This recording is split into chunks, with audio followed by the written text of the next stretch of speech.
प्रश्न 21। समद्विबाहु त्रिभुज के आधार के मध्य बिंदु से समान भुजाओं पर लंब खींचे जाएं तो ये लंब बराबर होंगे। तो प्रश्न 21, तो पहले चित्र बना लेते हैं इसका। तो कह रहा है समद्विबाहु त्रिभुज, तो एक समद्विबाहु त्रिभुज बना लेंगे।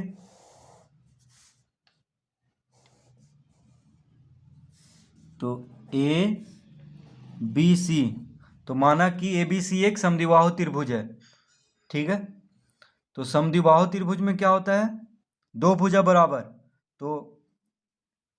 तो इस समद्विबाहु त्रिभुज में ए बी बराबर ए सी है, ठीक है। तो समद्विबाहु त्रिभुज के आधार से, आधार के मध्य बिंदु से, अब देखिए आधार के मध्य बिंदु को हम डी लिख लेते हैं। आधार के मध्य बिंदु से समान भुजाओं पर, अब ए बी और ए सी क्या है, बराबर है, ठीक है। तो आधार के मध्य बिंदु से समान भुजाओं पर लंब खींचे गए हैं। देखिए यहां से यहां तक, यानी आधार के मध्य बिंदु से AC पर लंब खींचा गया है, ठीक है। AC पर क्या लंब खींचा गया है, और AB पर भी, और AB पर भी, ठीक है। तो ये हो गया। तो इसको नाम दे देते हैं M, इसको नाम दे देते हैं N, ठीक है। इसको N नाम दे दिए हैं और इसको M। तो DM क्या है, AC पर लंब है, और DN AB पर लंब है, ठीक है, ये दिया हुआ है। तो समद्विबाहु त्रिभुज के आधार है BC के मध्य बिंदु से, तो D मध्य बिंदु है, से समान भुजाओं पर यानी AC और AB पर लंब खींचे जाएं तो ये लंब बराबर होंगे। तो हमें क्या सिद्ध करना है कि DM बराबर DN, देखिए ये जो लंब है ये बराबर होंगे, यानी DM बराबर DN हमें सिद्ध करना है। तो पहले लिखेंगे दिया है, तो क्या क्या दिया है हमें उसको पहले यहाँ पे लिख लेंगे। दिया है तो ABC एक समद्विबाहु त्रिभुज है, यानी AB बराबर, देखिए AB बराबर AC, AB बराबर AC, ठीक है। AB बराबर AC ये दिया हुआ है, क्योंकि त्रिभुज ABC क्या है, समद्विबाहु त्रिभुज है। तो समद्विबाहु त्रिभुज में दो भुजा बराबर होता है, तो AB बराबर है AC के, ये दिया हुआ है। अब कह रहा है कि D जो है आधार का मध्य बिंदु है, यानी BD बराबर DC हो जाएगा। देखिए ये बराबर होगा इसके, ठीक है। तो एक चीज और दिया हुआ है, BD बराबर, या DB बराबर DC लिख सकते हैं, DB बराबर DC। देखिए DB बराबर DC ये भी दिया हुआ है, क्योंकि D क्या है, मध्य बिंदु है प्रश्न में, देखिए।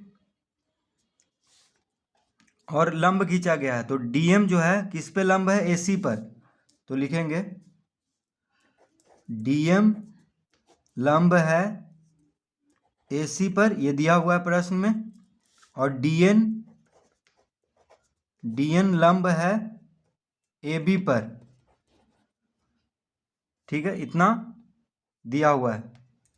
AB बराबर AC, DB बराबर DC, DM लंब है AC पर और DN लंब है AB पर।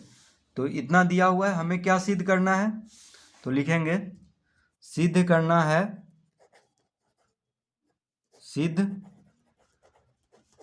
करना है, क्या सिद्ध करना है हमें,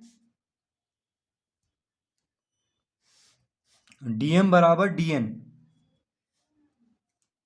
या DN बराबर DM कुछ भी लिख सकते हैं। तो DN बराबर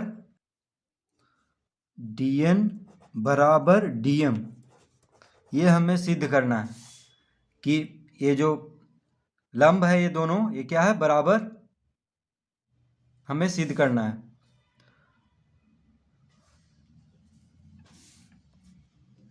तो DN बराबर DM। अब इसको सिद्ध करेंगे, तो यहां पे लिखेंगे प्रमाण। तो प्रमाण में लिखेंगे चूंकि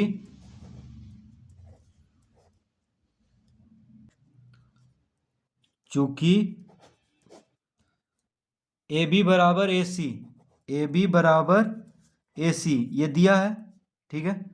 चूंकि ए बी बराबर ए सी ये तो दिया हुआ है, क्योंकि ए बी सी एक समद्विबाहु त्रिभुज है, इसीलिए दो भुजा बराबर होगा। तो ए बी बराबर ए सी ये दिया हुआ है। तो हम जानते हैं कि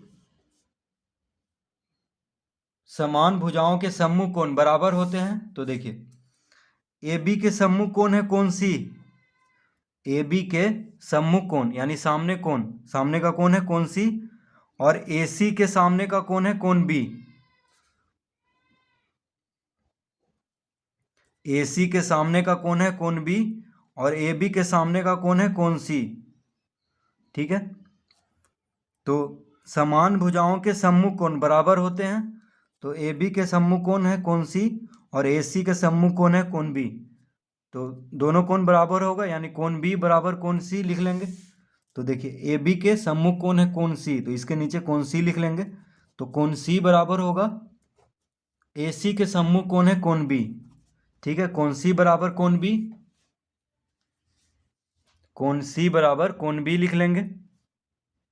क्यों, तो उसको भी लिख देते हैं यहाँ पे। समान भुजाओं के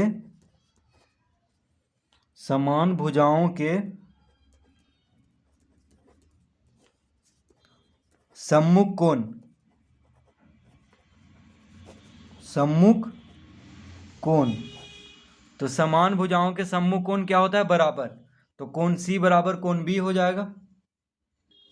तो इसको हम पहला लिख लेंगे, इसको हम पहला लिख लेंगे, ठीक है। तो कोण सी बराबर कोण बी को पहला लिख लेंगे, ताकि आगे अगर हम सिद्ध करेंगे तो उसमें ये काम देगा। तो वहाँ पे हम लिख सकते हैं सिर्फ कि पहला से, ठीक है। तो कोण सी बराबर कोण बी को पहला लिख लिए हैं। तो अब लिखेंगे, अब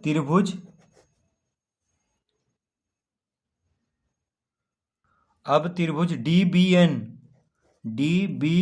एन और त्रिभुज DCM में, तो त्रिभुज DBN और त्रिभुज DCM को अब लेंगे। तो त्रिभुज DBN देखिए इस त्रिभुज को, और त्रिभुज DCM इस त्रिभुज को, DCM DBN। तो इन दोनों त्रिभुज में देखिए कोण B बराबर कोण C, ये हम अभी सिद्ध किए हैं, मतलब अभी लाए हैं, ठीक है।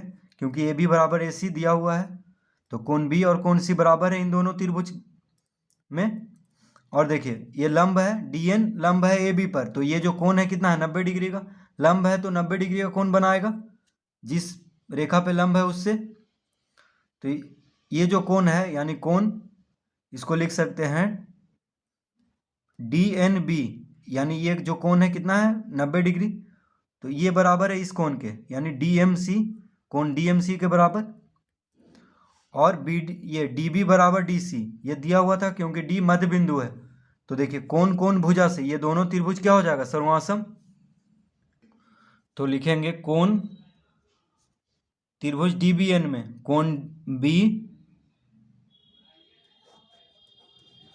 कोण B बराबर कोण C लिख लेंगे। त्रिभुज DBN में कोण B है और त्रिभुज DCM में कोण C है, दोनों बराबर है। कैसे, तो पहला से, देखिए हम पहला लिखे थे इसीलिए वहाँ पे, तो पहला से। क्यों, तो यहाँ पे हम इसको विस्तार से हम बता दिए क्यों कोण C बराबर कोण B है, इसीलिए पहला वहाँ पे लिख दिए थे। तो यहाँ पे लिख लेंगे पहला से कोण B बराबर कोण C। अब लिखेंगे कोण DNB, कोण DNB बराबर कोण DMC बराबर 90 डिग्री होगा। दोनों किसके बराबर है, तो 90 डिग्री के, क्योंकि लंब है, ठीक है। क्योंकि दिया हुआ है, क्या दिया हुआ है कि लंब है, DM लंब है AC पर और DN लंब है AB पर, इसीलिए दोनों 90 डिग्री के बराबर होगा। ठीक है, तो लिखेंगे दिया है और डी बी बराबर डी सी लिख लेंगे। डी बी बराबर डी सी, ये भी दिया है क्योंकि डी जो है मध्य बिंदु है बी सी का, तो ये भी लिख लेंगे दिया है। अब देखिए 3 चीज आ गया है, कोण कोण भुजा, तो कोण कोण भुजा से दोनों त्रिभुज समोआसम हो जाएगा।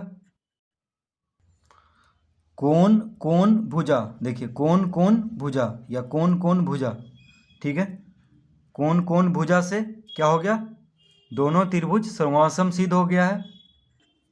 तो लिखेंगे अतः